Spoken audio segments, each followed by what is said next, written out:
День Победы мне тогда было лет 15 примерно. И я была в оккупации у немцев.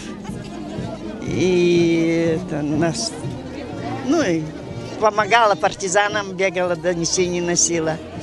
А когда победу объявили, эта радость была невозможная. Да, вот кого встретишь, прямо обнимались. И сейчас мы у всех радость была. 70 лет, вот сейчас вообще у нас очень хорошо, конечно.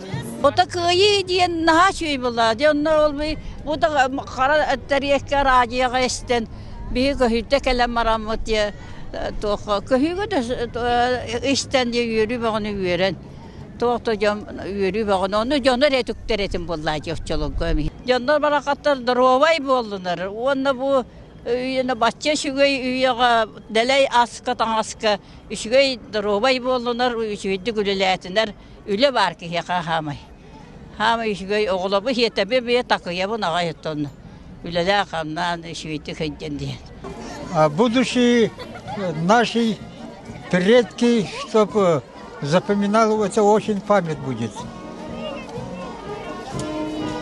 Вот таким же духом у нас вот жили бы мирно, счастливо народ нашего города Якутска.